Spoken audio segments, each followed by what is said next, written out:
ஓம் அமிர்தீஸ்வரிய நமக. ஓம் நம சிவாயா. நாம இன்னைக்கு ஸ்ரீ குருகீதை புத்தகத்துல 2வது அத்தியாயத்துல 105வது ஸ்லோகம் பார்க்க போறோம். லாஸ்ட் வீடியோல என்ன பார்த்தோம்னு ஒரு ரீகால் பண்ணிட்டு வந்துடலாம். லாஸ்ட் வீடியோல என்ன பார்த்தோம்? குருவினுடைய தன்மைகள் பார்த்தோம். அடுத்தது குரு கிட்ட இருந்து கிடைக்கிற எல்லா அறிவுமே நமக்கு பலன் அளிக்கிறது மட்டும் இல்லாம பாபத்தை அழிக்கிறதும் கூட அப்படின்னு சொல்லி பார்த்தோம். அடுத்தது நமக்கு நல்லதுன்னு எதெல்லாம் தோணுதோ எல்லாத்தையும் குரு கிட்ட நம்ம சமர்ப்பணம் பண்ணணும் அப்படின்னு சொல்லி பார்த்தோம். அடுத்தது குருவுடைய பாதுகைகள், அவர் உபதேசிக்கிற முத்திரைகள், அடுத்தது குரு கொடுக்கக்கூடிய மூல மந்திரம், இது எல்லாத்தையும் நம்ம ரகசியமா வைக்கணும் அப்படின்னு சொல்லி பார்த்தோம் இல்லையா? சோ அடுத்தது பார்வதி தேவி சிவபெருமான பார்த்து தன்னுடைய புத்தி, புலன், பிராணன், மனம், வாக்கு இந்த 5ஆலையும் சிவபெருமான குருவா பாவிச்சு, ஏன்னா அவர் தானே உபதேசிச்சுட்டு இருக்காரு இப்ப குருகீதைய. சோ அவரை குருவா பாவிச்சு அவரை பார்வதி தேவி வணங்கினாங்க. அடுத்தது சிவபெருமான் ஒரு விஷயம் சொன்னாரு. உலகத்துல நாம அறிவில்லாம செய்யற கர்மங்களால மீண்டும் மீண்டும் சம்சார சாகரத்துல விழுறோம். ஆனா எப்ப ஞானம் அடையிறோமோ அதோட அந்த கர்மங்கள் எல்லாமே நமக்கு அழியுது. சோ அந்த நம்மளுடைய கர்மா எல்லாம் அதோட நமக்கு முடிஞ்சு போகுது ஞானம் அடையிற அந்த செகண்டோட அப்படின்னு சொல்லியிருந்தாரு. அடுத்தது குரு கீதையை படிக்கிறதால கிடைக்கக்கூடிய பலன்கள், ஒவ்வொரு நூலுக்குமான பலன்கள் இருக்கும் இல்லையா? சோ இப்போ லலிதா சகஸ்ரநாமம்லாம் படிக்கிறோம் அப்படின்னா அம்மா சொல்லியிருப்பாங்க, உணவு, உடை, இருப்பிடம் சொல்லிட்டு அந்த அடிப்படை தேவைகளுக்கு எந்த குறையும் வராது, தேவி அருள் புரிவாங்க அப்படின்ற மாதிரி ஒவ்வொரு நூலுக்குமே உரிய தனிப்பட்ட சிறப்புகள் நிறைய இருக்கும். அந்த நூலை படிக்கிறதால இந்த பலனெல்லாம் கிடைக்கும் அப்படின்னு சொல்லிட்டு அந்த விதத்துல குரு கீதையை படிக்கிறதால நமக்கு என்னெல்லாம் பலன் கிடைக்கும் அப்படிங்கறத சொல்லிக்கிட்டே வந்தோம். இன்னமும் கொஞ்சம் இருக்கு. சோ இதோட 2வது அத்தியாயம் முடியுது, இது முடியறதோட அப்படின்னு சொல்லியிருந்தோம் இல்லையா? சோ அந்த பலன்கள் நேத்து என்ன சொன்னாங்கன்னு ஒரு டைம் ரீகால் பண்ணிட்டு இன்னைக்கு இன்னும் என்ன சொல்றாங்கன்னு சொல்லி பார்ப்போம். ஃபர்ஸ்ட் நேத்து என்ன சொன்னாங்கன்னா, குருகீதையை பக்தியோட படிக்கவோ கேட்கவோ அல்லது பிறருக்கு எழுதி கொடுக்கவோ இதுல எது செஞ்சாலும் குருவருளால நல்ல பலன் கைவரும்னு சொன்னாங்க. அந்த பலன்கள் என்னென்னன்றது ஒவ்வொன்னா சொல்றாங்க. ஃபர்ஸ்ட், டெய்லி மனசுல பக்தியோட சொல்லணுமா குருகீதையை. அப்படி சொல்றவங்களுக்கு முக்தி கிடைக்கும், இந்த பிறவி பிணியிலிருந்து விடுதலை கிடைக்கும்னு சொன்னாங்க. முக்தி கண்டிப்பா கிடைக்கும் அப்படின்னு சொல்லிட்டு ஓகேங்களா? இது வரைக்கும் எத்தனையோ நூல்கள், எப்படி சொல்றது, கடவுளை புகழ்ந்து பாடக்கூடிய அந்த பாடல்கள், நூல்கள், இப்ப லலிதா சகஸ்ரநாமமா இருக்கலாம், இல்ல அபிராமி அந்தாதியா இருக்கலாம், இல்ல திருவாசகம், திருப்புகழ், திருமூலரின் திருமந்திரம் சொல்லிட்டு எவ்வளோ விஷயம் இருக்கு. ஆனா ஒரு நூலை டெய்லி படிக்கிறதால, இந்த புத்தகத்தை, இந்த பாடலை டெய்லி ஜபிக்கிறதால, படிக்கிறதால முக்தி கிடைக்கும்னு சொல்லி கேள்விப்படுற நூல் இதுதான் நான் நினைக்கிறேன். எனக்கு தெரியல, ஒருவேளை உங்களுக்கு தெரிஞ்சா கமெண்ட்ல சொல்லுங்க. ஆனா எனக்கு தெரிஞ்சு, ஏன்னா ஒவ்வொன்றுத்துக்குமே பலன் பாத்தீங்கன்னா உங்களுக்கு கஷ்டம் இல்லாம இருக்கும், வாழ்க்கையில இது கிடைக்கும் அது கிடைக்கும், சோ கடவுளுடைய அருள் கிடைக்கும், இப்படி எத்தனையோ விஷயம் இருக்கும். உணவுக்கு பஞ்சம் வராது, உடைக்கு பஞ்சம் வராது, போற இடத்துல பாத்தீங்கன்னா இந்த கெட்ட சக்திகள் கிட்ட இந்த விடுதலை, எனக்கு அந்த சஷ்டி கவசம்லாம் அந்த லிஸ்ட்ல தான் சொல்லுவாங்க. இந்த மாதிரி பல பலன்களை பார்த்திருப்போம். ஆனா ஒரு நூலை படிக்கிறதால முக்தி கிடைக்கும் அப்படிங்கறத இப்பதான் நான் ஃபர்ஸ்ட் டைம் பாக்குறேன். சோ இதுல ஃபர்ஸ்ட் பாயிண்ட் அதான் சொல்லியிருக்காங்க, இதை டெய்லி பக்தியோட சொன்னா முக்தி கிடைக்கும். இது 2 ஆங்கிள் பார்க்கலாம். ஒன்னு, இதுல பாத்தீங்கன்னா எழுதப்பட்ட சமஸ்கிருத அந்த எழுத்துக்களுடைய சேர்க்கை எல்லா மந்திரங்களுக்குமே உரிய சிறப்பு. ஏன்னா மந்திரங்கள்ல இந்த சமஸ்கிருதத்தை பொறுத்த வரைக்கும் அந்த லெட்டர்ஸ் உடைய சேர்க்கையிலே நம்மளுடைய ஒட்டுமொத்த சக்கராசை ஆக்டிவேட் பண்ணுவாங்க, அந்த மாதிரி எழுதியிருப்பாங்க. லலிதா சகஸ்ரநாமத்துக்கு கூட அந்த சிறப்பு இருக்கு. சோ அதனாலதான் அம்மா அதுல ஆன்மீக முன்னேற்றம் ஏற்படும் சொல்லி ஸ்பெசிபிக்கா சொல்லியிருப்பாங்க. சோ அந்த மாதிரியான எழுத்துக்களுடைய சேர்க்கை ஒரு விஷயம். அப்ப இதை நம்ம படிக்கும் போது நம்மளுடைய சக்கராஸ் ஆக்டிவேட் ஆகி முக்தி கிடைக்க ஒரு வாய்ப்பு.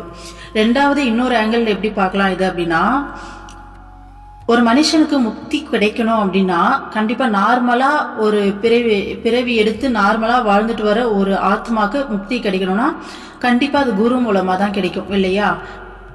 சோ இறைவனே அவதாரமா குருவா வந்துதான் இங்க இருக்கிற மக்களுக்கு முக்தி கொடுத்து ஆகணும், வேற ஆப்ஷன் கிடையாது, வேற வழி கிடையாது. இந்த உலகத்தை பொறுத்த வரைக்கும் குரு மூலமா தான் நம்ம முக்தி அடைஞ்சு ஆகணும். முக்தி கொடுக்கறதுக்காக தான் இறைவனே குருவா அவதாரம் எடுத்து நமக்கு சொல்லி கொடுத்து மாயையெல்லாம் விலக்கி அடுத்தடுத்த கர்மாவெல்லாம் கழிச்சு அடுத்தது ப்ராசஸ்க்கு நம்மளை கூட்டிட்டு போறாங்க இல்லையா? சோ ஒரு மனுஷனுக்கு முக்தி கிடைக்கணும்னா அது குரு மூலமா தான். அப்பேற்பட்ட குருவை பத்தின நூல் அப்படிங்கறதால, அந்த குருவை பத்தி டெய்லி நம்ம புகழ்ந்து படிக்கிறதால இதுக்கு இந்த சிறப்பு இருக்குன்னு சொல்லி தோணுது. ஒரு பழமொழி சொல்லுவாங்க, சாட்சிக்காரன் காலில் விழுதோட சண்டைக்காரன் காலில் விழுந்துடலான்னு சொல்லிட்டு. அந்த மாதிரி கடவுளை நம்ம சுத்தி வளைச்சு பிடிக்கிறத விட குருவை நேரடியா பிடிக்கும் போது, குரு வந்து பாத்தீங்கன்னா கடவுளே அவதாரமா நேரம் வந்து உட்கார்ந்துட்டாங்க. அப்போ நீ கடவுளை போயிட்டு என்ன சொல்றது, புகழ்ந்து பாடி உருகி, ஓகே கண்டிப்பா தப்பு கிடையவே கிடையாது, ஆனா ஷார்ட்கட்னு சொல்ல வர, நம்ம கடவுளையே பிடிச்சா கூட குருவை உறுதியா பிடிச்சு அடுத்தது கடவுள் அப்படிங்கிற லிஸ்ட்ல வச்சா மட்டும்தான் நாம உண்மையாலுமே சீக்கிரமா ஆன்மீக முன்னேற்றம் அடைஞ்சி நம்ம கரை சேர முடியும். இதுதான் உண்மை. அந்த கடவுளாவே நம்ம குருவை தான் பார்க்கணும். அதுதான் வந்து பாத்தீங்கன்னா புத்திசாலித்தனம். ஸோ அந்த விதத்துல நாம குருவை பத்தி புகழ்ந்து பாடுறதால இதுக்கு வந்து இந்த மகத்துவம் இருக்கா போல இருக்கு. அதுலேயும் சொல்லும் போதுல 2 பாயிண்ட் சேர்ந்து சொல்லியிருக்காங்க. மனசுல பக்தியோட டெய்லி மகிழ்ச்சியோட, அந்த பக்தி மகிழ்ச்சிங்கிற உணர்வு தான் இங்க முக்கியம். ஸோ அந்த குரு பக்தியோட மனசுல சந்தோஷமா குருவை பத்தி இன்னைக்கு நம்ம பாட போறோம் அப்படின்னு சொல்லிட்டு அந்த சந்தோஷத்தோட டெய்லி பேசிஸ்ல நாம இந்த குரு கீதையை படிக்கும்போது நமக்கு கண்டிப்பா முக்தி கிடைக்கும்னு சொல்லியிருக்காங்க. அதே மாதிரி இதுல இன்னொரு ஸ்பெஷல் இருக்கு. என்னன்னா, நம்ம குருவை தெரிஞ்சுக்கிறோம், அவங்களுடைய கருணையால அவங்க நம்மள அக்சஸ் எடுத்துடுறாங்க, நம்மள சீடர்களா ஏத்துக்கிறாங்க, மந்திர உபதேசமா கொடுத்துடுறாங்க. ஆனா குருனா யாருன்னு சொல்லிட்டு நம்ம புரியாம குரு கிட்ட அடுத்தடுத்த படிநிலைக்கு உயர முடியாது. ஏன்னா நம்ம முழுமையான மாயையில மூழ்கி போயிருக்கோம். உண்மை சொன்னா கொஞ்சம் கூட அறிவே இல்லாம இருக்கும். அதுதான் உண்மை. முழுமையான அறிவிலிகளா இருக்கும். அப்பேற்பட்ட நம்மளதான் குரு வந்து எடுத்து, செல்லம் இங்க பாரு, இதெல்லாம் மாயை, இதெல்லாம் உண்மை கிடையாது, இத்தனை நாளா இதுதான் உண்மை நினைச்சு வாழ்ந்துட்டு இருந்த, இது வாழ்க்கை கிடையாது, இது பொய், இது வந்து ஒரு டிராமா. ஸோ உன்னுடைய உண்மையான இருப்பிடம் அப்படிங்கிறது இங்க இருக்கு. ஸோ இந்த வாழ்க்கைக்கு அப்புறம் ஒரு வாழ்க்கை இருக்கு, ஆத்மா தான் இங்க உண்மை அப்படிங்கிற மாதிரி எல்லா விதமான விஷயங்களையும் நமக்கு சொல்லி கொடுத்து, அந்த அறிவை கொடுத்து, இந்த மாயையிலேருந்து வெளில எடுத்து நம்ம இத்தனை நாளா என்ன ஒரு வாழ்க்கை வாழ்ந்தோமோ அது மொத்தமும் டோட்டலா தப்பு அப்படின்னு சொல்லிட்டு ஒரு உருப்படியான ஒரு வாழ்க்கையை காமிச்சு உருப்படியான விஷயத்துக்கு நம்மளை குரு கூட்டிட்டு போறாங்க. அவங்க பின்னாடி நாம அவங்கள புரிஞ்சுக்கிட்டா மட்டும்தான் அவங்க சொல்றத உண்மையா உருப்படியா நம்ம கேட்டு உள்வாங்கி அதன்படி நமக்குள்ள மாற்றங்களை கொண்டு வர முடியும். குருவை புரிஞ்சிக்காம இது நடக்கவே நடக்காது. ஏன்னா குருவை பார்க்கறதுங்கிறது மிகப்பெரிய அரிய வரம் தான். அப்படி பார்த்த பிறகு குரு கிட்ட சீடனா மாறின பிறகு அவங்கள விடாப்புடியா புடிப்புடின்னு பிடிச்சி மேலே ஏறுறது, ஸோ அவங்க கூட கலக்கிறது அப்படிங்கிறது சாதாரண விஷயம் கிடையாது. ஏன்னா எத்தனையோ பேர் குரு கிடைச்சும் ஒன்று நார்மலாக வாழ்ந்துட்டு இருக்க வாழ்க்கையை ஒரு கோவிலுக்கு வெள்ளிக்கிழமைனா செவ்வாய்க்கிழமைனா போயிட்டு வந்து ஒரு வழிபாடு பண்ணிட்டு நம்ம லைஃப்ல வந்துட்டு வாழ்வோம் இல்லையா. ஸோ அந்த மாதிரி இருக்கவங்க நிறைய பேர் இருக்காங்க. ஸோ குருவா போறது பார்க்கறது வேணுன்றது இல்லை, அம்மா நீங்க பார்த்துக்கோங்கன்னு சொல்லிட்டு சாதாரணமா எப்பயும் வாழற அந்த வாழ்க்கையே வாழற பீப்புள் நிறைய பேர் இருக்காங்க. குருவை புரிஞ்சிக்காம பாதையில பிரிஞ்சு போறவங்கள நிறைய பேர் இருக்காங்க. ஸோ இப்படியெல்லாம் நடக்காம குருவை முழுமையா புரிஞ்சிக்கிட்டா மட்டும்தான், குருவை பத்தி நமக்கு அந்த அறிவு இருந்தா மட்டும்தான் அவங்கள விடாம நம்ம பிடிப்பிடின்னு பிடிப்போம். நீதான் என் உயிர், நீதான் என் உலகம், நீதான் என் வாழ்க்கை, நீங்க மட்டும்தாம்மா வேணும், எனக்கு வேற எதுவுமே வேணாம் அந்த வாழ்க்கையில. ஸோ இத்தனை நாளா எதையோ நினைச்சு வாழ்ந்துட்டு இருந்தேன், எதையோ தேடிட்டு இருந்தேன், நான் தேடின எல்லாமே நீங்க தான், இப்போ நீங்க எனக்கு கிடைச்சிட்டீங்க, இனிமே உங்களை விடவே முடியாது. எப்படி தெரியுமா, சின்ன குழந்தைங்கள, இந்த 1 வயசு 2 வயசு குழந்தைங்கள அம்மா அடிச்சா கூட பாத்தீங்கன்னா அவங்க காலையே சுத்தி அவங்க முந்தானியே பிடிச்சுன்னு வந்து அழும், தூரமே போகாது என்னதான் பண்ணாலும். அந்த மாதிரி குரு கிட்ட நம்ம இருக்கணும். வாழ்க்கையில் நிறைய சூழ்நிலைகள் வரலாம், நிறைய வந்து அனுபவங்களை கொடுக்கலாம், நிறைய படிப்பினையை கொடுக்கலாம். அதுல இருந்து கிடைக்கிற லெசன்ஸை எடுத்துக்கிட்டு குருவை விட்டு மட்டும் ஒரு அடி கூட தூரம் நகராம என்ன வலிச்சாலும் சரி அங்கேயே தான் நிப்பன்னு சொல்லி அட்டம் பண்ணி நின்னா போதும், அள்ளி வாரி அப்படியே அணைச்சிப்பாங்க. ஸோ இந்த அண்டர்ஸ்டாண்டிங் குருவை பத்தி இந்த அளவுக்கு அந்த முழுமையான புரிதல் இருந்தா மட்டும்தான் நம்ம அவங்கள அந்த அளவுக்கு விடாப்படியா பிடிச்சுக்கிட்டு நிற்போம். இல்லைன்னா நம்ம மனித புத்தி என்ன பண்ணுனா, என் வாழ்க்கையில் இது நடந்தது, அம்மா ஏன் எனக்கு இதை சரி பண்ணல, எனக்கு ஏன் இதை பண்ணி தரல அப்படின்ற மாதிரி தேவையில்லாத விஷயங்களை யோசிக்க ஆரம்பிக்கும். அப்படி நம்ம தேவையில்லாம யோசிக்கும் போது தேவையில்லாம போயிட்டு நம்ம குருவிகிட்ட இருந்து விலக ஆரம்பிப்போம். ஸோ அதெல்லாம் வந்து நம்மள வழி மாறி கொண்டு போயிடும். ஸோ அந்த மாதிரிலாம் இல்லாம குருனா யார் அப்படின்னு தெரிஞ்சா மட்டும்தான் நம்ம குருவை விடாப்பிடியா பிடிச்சு நம்ம அவங்களோட இணைய முடியும், அந்த பரபிரம்மத்தோட இணைய முடியும், முக்தி அடைய முடியும். அப்போ குருனா யாரு, உண்மையில எனக்கே இந்த குரு கீதையை படிச்ச பிறகுதான் அம்மா அப்படிங்கிறவங்க பரபிரம்மம் அப்படிங்கிறத முன்ன இருந்ததோட நிறைய புரிஞ்சிக்க முடியுது. இன்னும் புரிஞ்சிக்க வேண்டியது எங்கேயோ இருக்கு. ஏன்னா அம்மாவை புரிஞ்சிக்க முடியாது, அது வேற விஷயம். ஆனா இருந்தாலும் அம்மான்றவங்க பரபிரம்மம், இந்த ஒவ்வொரு மூச்சு காத்துலையும் கலந்து இருக்கவங்க, எல்லா இடத்துலயும் இருக்கவங்க, எல்லாவுமா இருக்கிறவங்க அவங்க தான் அப்படிங்கிற அந்த உணர்வு இதை படிச்ச பிறகுதான் நிறைய வந்தது. ஸோ அந்த விதத்துல குருவோடைய சிறப்புகளை சொல்றது மூலமா குருவை பத்தி முழுமையா நம்ம புரிஞ்சிக்கிறோம் இந்த நூல் மூலமா. அப்போ அதனால இதுக்கு அந்த முக்தி கொடுக்குற சிறப்பு இருக்குன்னு சொல்லி நான் நினைக்கிறேன். ஏன்னா குருவை புரிஞ்சு குருவை டைட்டா பிடிச்சிட்டனாலே போதும், நாம ஒரு படகுல எவ்வளவு பெரிய சூறாவளி அடிச்சாலும் சரி, கடல்ல ஒரு சேஃபான படகுல ஏறி உட்கார்ந்த மாதிரி தான், அது கொண்டு போய் கரையை சேர்த்துரும். அந்த மாதிரியான ஒரு விஷயம்தான். சோ அடுத்தது குரு கீதையோட சிறப்பு என்ன சொல்றாங்கன்னா, இதுல இருக்க ஒவ்வொரு எழுத்தும் மந்திரங்களுடைய அரசன் அப்படின்னு சொல்றாங்க. அதே மாதிரி எந்த ஒரு மந்திரத்துக்குமே இதுக்கு இருக்க பலன் கிடையாது. எப்பேற்பட்ட மந்திரமா இருந்தாலும் இதனுடைய பலன்ல 16ல் 1 பங்கு தான் இருக்கு கூட கிடையாது, அது கூட இல்லைன்னு சொல்லியிருக்காங்க. ஸோ நேற்று கூட நான் இதை படிக்கும்போது இருக்குன்னு நினைச்சேன். இதுல என்ன சொல்லியிருக்காங்கன்னா, வேறு பல வகை மந்திரங்களுக்கு ஒன்றும் இதன் மகிமையில் 16ல் 1 அம்சம் கூட இல்லைன்றாங்க. 16ல் 1 பங்கு பலன் கூட மற்ற மந்திரங்களுக்கு கிடையாது. ஸோ அப்பேற்பட்ட மந்திரம் இது. இதுல ஒவ்வொரு எழுத்தும் மந்திரங்களுடைய அரசன் அப்படின்னு சொல்லியிருக்காங்க. ஓகேங்களா? அடுத்த பலன் என்ன சொல்லியிருக்காங்க, குரு கீதையை நாம டெய்லி சொல்றதால ஒருத்தரோட தலையில அகால மரணம் அப்படிங்கிறது எழுதி இருந்தாலும், அகால மரணம்னா எதிர்பார்க்காம வயசு இருக்கும் போதே திடீர்னு ஒரு ஆக்சிடென்ட்ல போறது, திடீர்னு ஒரு பாம்பு கடிச்சு போறது, அந்த மாதிரி. ஓகேங்களா? எதிர்பார்க்காம திடீர்னு ஒரு விபத்தால உயிர் போறது வயசு இருக்கும் போதே, வயசாகி இல்லாம. ஸோ அதுதான் அகால மரணம்னு சொல்லுவோம் இல்லையா? ஸோ அந்த மாதிரி ஒருத்தருடைய தலையெழுத்து இருந்தாலும் அதை மாற்றி வைக்கக்கூடிய சிறப்பு இந்த குரு கீதைக்கு இருக்கு அப்படின்னு சொல்லியிருக்காங்க. அடுத்து சகல துக்கங்கள்ல இருந்தும் விடுதலை கிடைக்குமா குரு கீதையை டெய்லி படிக்கிறதால.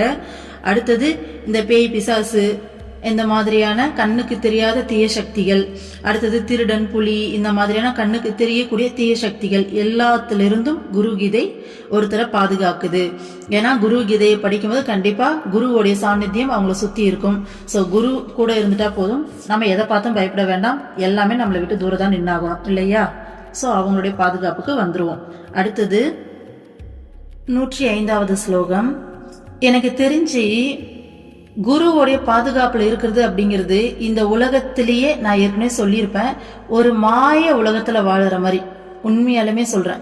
இந்த விக்ரமாதித்தன் கதையெல்லாம் பார்ப்போமே, அந்த வீட்டுக்கு மட்டும் மாய வலையை போட்டு வச்சிருப்பாங்களே, அந்த மாதிரி நமக்கும் நம்மளை சார்ந்தவங்களுக்கும் ஒரு மாய வலையை போட்டு வச்சிடுறாங்க குரு. ஸோ அவ்வளோ ஒரு பாதுகாப்புல இதே உலகத்துல நம்மளை சுத்தி வெளியில போய் பார்த்தோன்னா தெரியும், இந்த மாயையில சிக்கிக்கிட்டு அவ்வளோ துன்பத்திலையும் கஷ்டத்திலையும் கஷ்டப்படுறாங்க. ஆனா நம்மளை அவ்வளோ பாதுகாப்பா வச்சிருக்காங்க. பத்தாவதுக்கு நாளுக்கு நாள் அந்த புரிதல் கொடுத்துக்கிட்டே இருக்காங்க, இது எல்லாமே பொய்ன்னு. அப்போ நம்ம கஷ்டப்படுற விஷயங்களே நிறைய மாறி போயிடுது. ஒரு விஷயம் நடந்தாலுமே அது நமக்கு வருத்தத்தெல்லாம் கொடுக்க மாட்டேனுது, இது மாயை தான், இது சும்மா தான் அப்படின்ற மாதிரி அந்த பக்குவத்துக்கும் கொண்டு வந்துடுறாங்க நாளுக்கு நாள்.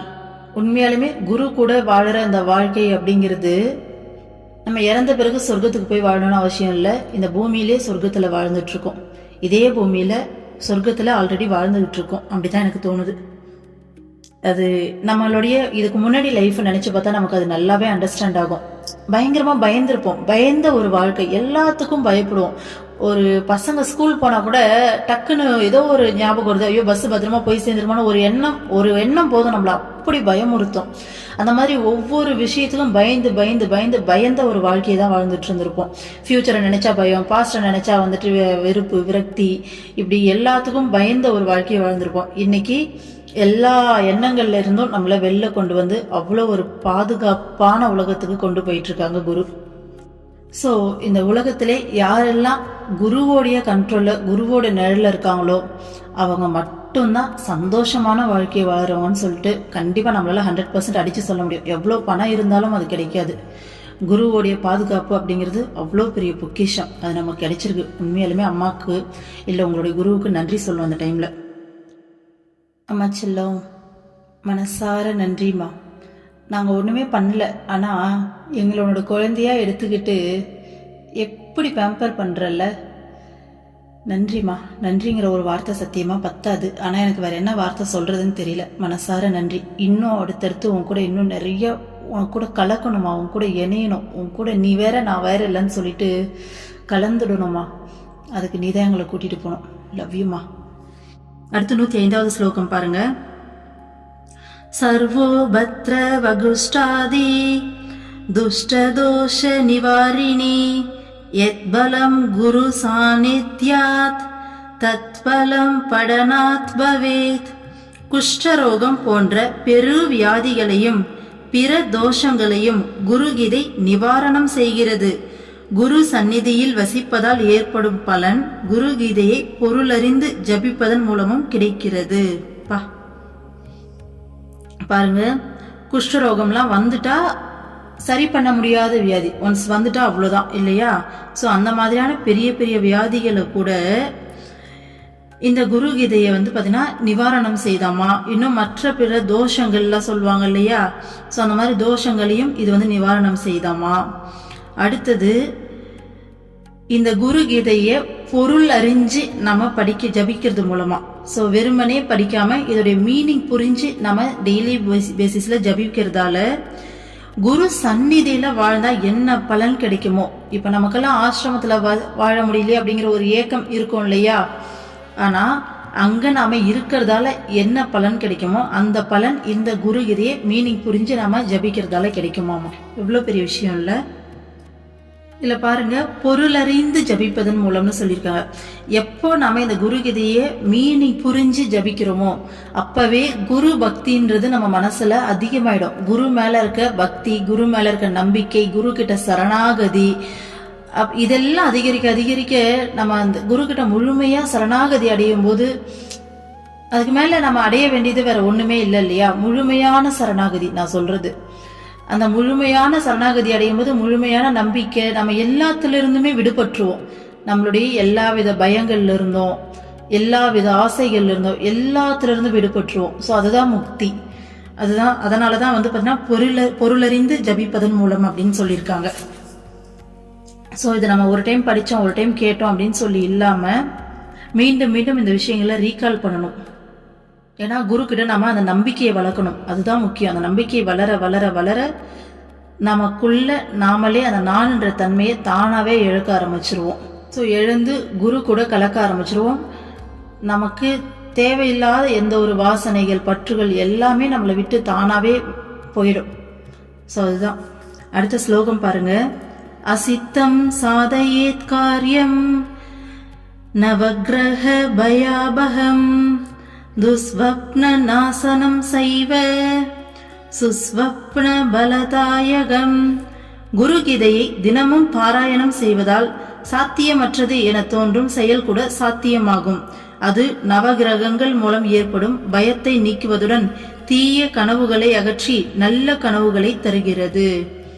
ஸோ குரு கீதையை டெய்லி பாராயணம் செய்யறது மூலமா நம்ம ஒரு விஷயம் இது சாத்தியமே ஆகாது, வாய்ப்பே இல்லை, இது நடக்காதுன்னு நினைக்கிற விஷயம் கூட சாத்தியமாகும், கண்டிப்பா நடக்கும்னு சொல்றாங்க. ஸோ நவகிரகங்கள் மூலமா நமக்கு நிறைய விஷயங்கள் தெரியும் இல்லையா? நம்மளுடைய எண்ணங்களுக்கு கூட நவகிரகங்கள் காரணமா இருக்கு. நம்ம நவகிரகங்களுடைய அதுல நம்மளுடைய ராசி நட்சத்திரம்லாம் சொல்லுவாங்க. அதுல ஏற்படக்கூடிய மாற்றங்களால நமக்கு வரக்கூடிய எண்ணங்கள் கூட மாறும், நமக்கு வரக்கூடிய சூழ்நிலைகள் எல்லாமே. இதெல்லாம் உண்மைதான். அந்த காலத்துல சரியா கணிக்கிறவங்க இருந்தாங்க, இந்த காலத்துல சரியா கணிக்கிறவங்க கிடையாது. ஆனா இருப்பாங்க, எங்க இருக்காங்கன்னு சொல்லி ரொம்ப தேடி கண்டுபிடிக்க வேண்டிய மாதிரி இருக்கு. ஆனா நம்ம குரு கிட்ட இருக்கும்போது நமக்கு இதில் எதுவுமே பலிக்காது, அது வேற விஷயம்.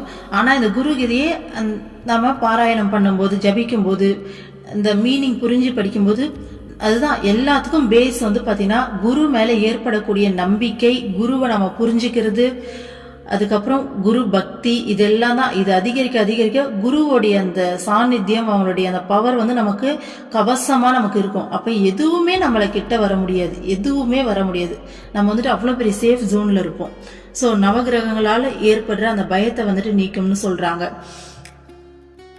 அதே மாதிரி நவகிரகங்களால ஏற்படுற பலன் எப்போ நம்மளுக்கு அதிகமான தாக்கத்தை ஏற்படுத்தும்னா, நம்ம நம்மளுடைய சோல் வீக் சோலா இருக்கும்போது, எப்போ நம்ம கடவுளை பிடிச்சி ஒரு ஸ்ட்ராங்கான சோலா மாறிட்டு வரோமோ அதோடைய தாக்கம் ஆப்வியஸா கம்மியாகும். ஏன்னா நம்மளுடைய எண்ணங்கள் மூலமா தான் மேக்சிமம் அது தன்னோட விளையாட்டை விளையாடும். ஸோ அப்போ எண்ணங்களுக்கு நம்ம அதிகமாக முக்கியத்துவம் கொடுக்காம நம்ம எப்போ சாட்சி பாவத்துக்கு நம்மளுடைய கவனம் முழுவதையும் கடவுள் கிட்ட செலுத்தும் போது நமக்கு இதுல முக்கால்வாசி பிரச்சனை குறைஞ்சிரும். ஸோ குருவோடைய அந்த அருள் தான் இது எல்லாமே நமக்கு பண்ணித்தரும். ஓகேங்களா? அடுத்தது நமக்கு வரக்கூடிய கனவுகள் கூட நிறைய பேருக்கு நிறைய கெட்ட கனவுகள்லாம் வந்து நிறைய பயமுறுத்தும். ஸோ அந்த மாதிரி கெட்ட கனவுகள்லாம் வராமல் நல்ல கனவுகளை கூட கொடுக்குமாமா இந்த குருகீதை. ஸோ பெரிய பெரிய விஷயங்கள்லேருந்து பெரிய பெரிய பிரச்சனைகள்லேருந்து சின்னதாக ஒரு கனவு வரைக்குமே இது வந்து இந்த குருகீதை வந்து ஹெல்ப் பண்ணுதுன்றாங்க. அடுத்த ஸ்லோகம் பாருங்க. மோக சாந்திகரம் சைவ பந்த மோக்ஷகரம் பரம் ஸ்வரூப ஞான நிலையம் கீதா சாஸ்திரமிதம் சிவே சிவா. இந்த குருகீதையானது மோகத்தை போக்குவதும் பற்றுகளிலிருந்து விடுவிப்பதும் சொரூப ஞானத்தின் கருவூலமும் ஆகும். ஸோ மோகம் அப்படிங்கிறது ஆசை. எப்படியாப்பட்ட ஆசைனா ஒரு பயங்கரமான பற்று, ஒரு மாயையான ஒரு விஷயம், அளவுக்கு மிஞ்சின ஒரு ஆசை. ஓகேங்களா?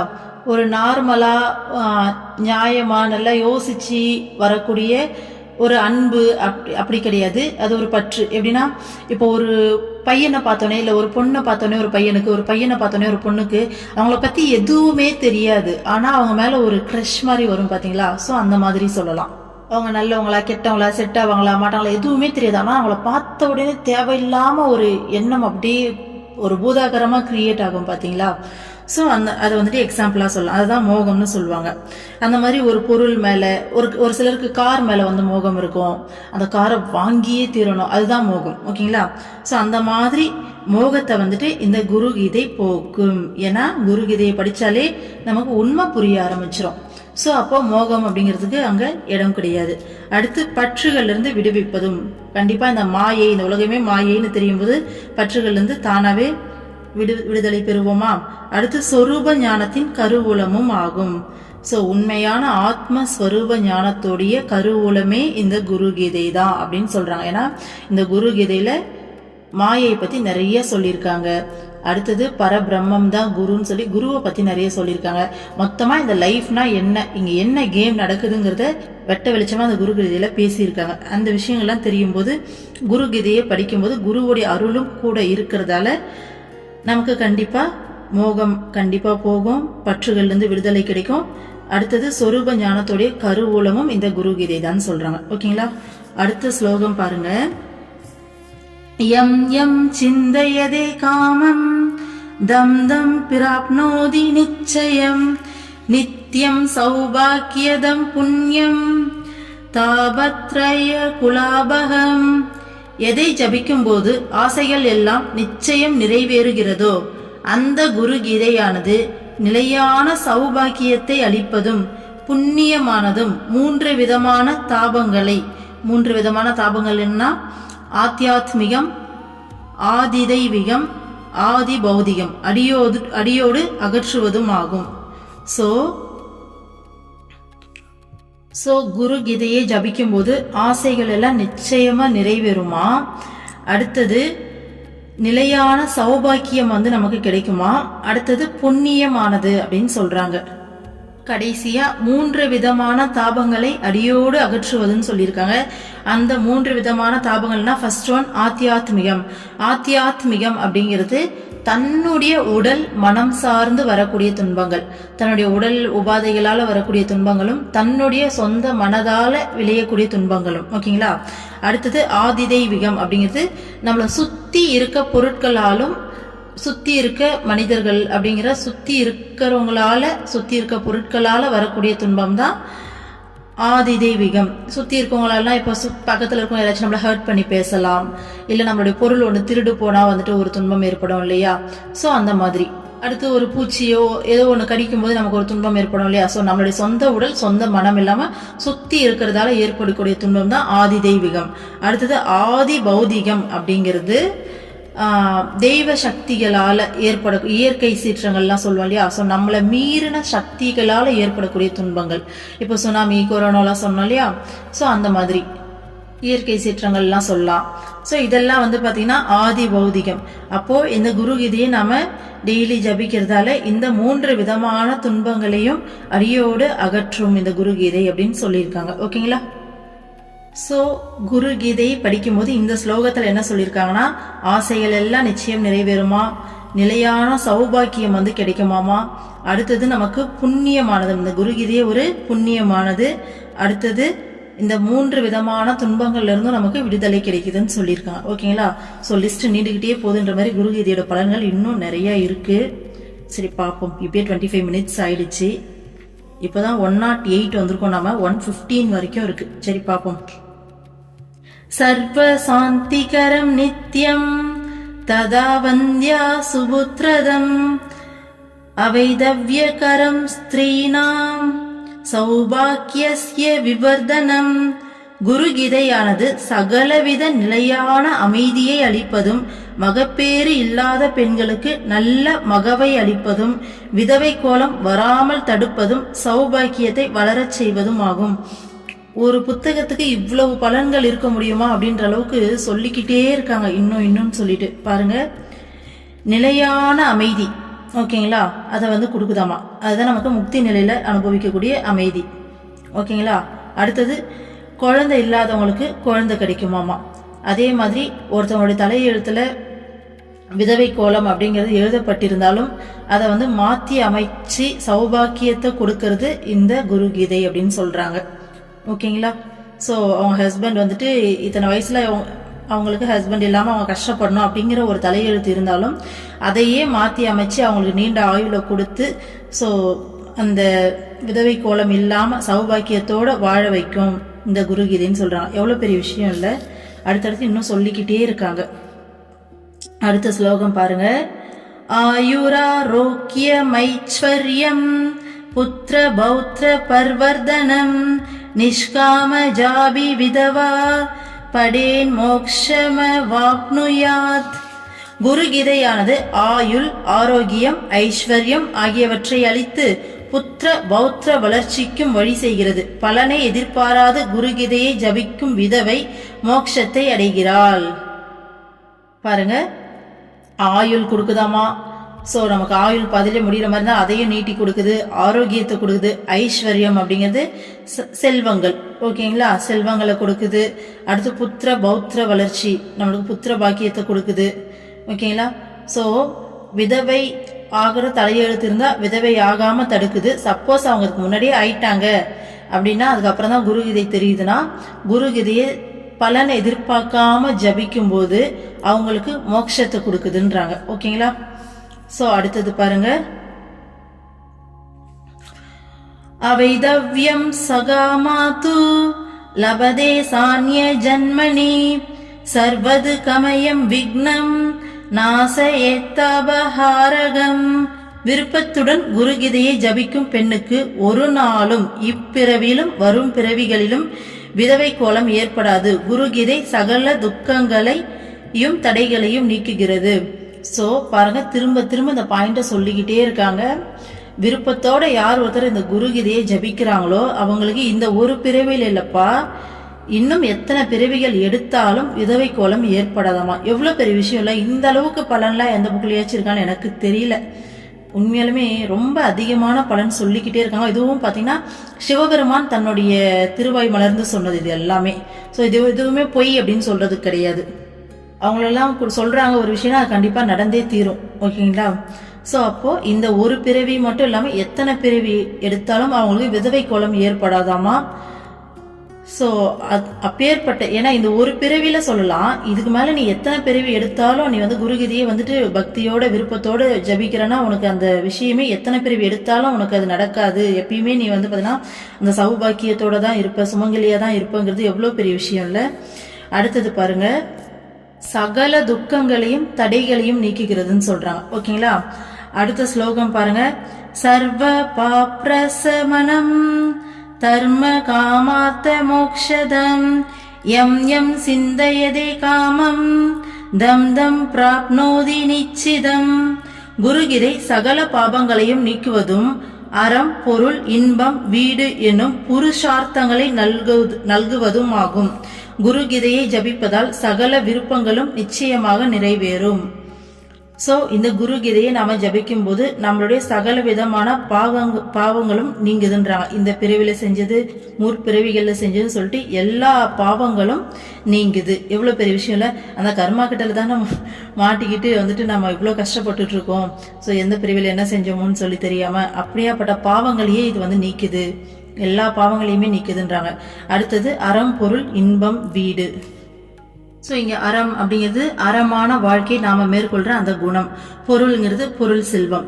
இன்பம் அப்படிங்கிறது நம்ம வாழ்க்கையில அந்த மகிழ்ச்சியான மனநிலை. அடுத்தது வீடு அப்படிங்கிறது முக்தி, மோட்சத்தை தான் வீடுன்னு சொல்லுவாங்க. ஓகேங்களா? ஸோ இது எல்லா விஷயங்களையுமே இந்த குரு கீதை கொடுக்குது. நாம இந்த உலகத்துல வாழும்போது அறத்தோட பொருள் வளத்தோட இன்பமா வாழறது மட்டும் இல்லாம முக்தி நிலையையும் கொடுக்குது. அடுத்து நம்மளுடைய சகல விருப்பங்களும் நிறைவேறும்னு சொல்றாங்க. அடுத்த ஸ்லோகம் பாருங்க. காம்யானாம் காமதேனுர்வை கல்பிதே கல்ப பாதபஹ சிந்தாமணி சிந்திதஸ்ய சர்வ மங்களகாரகம்.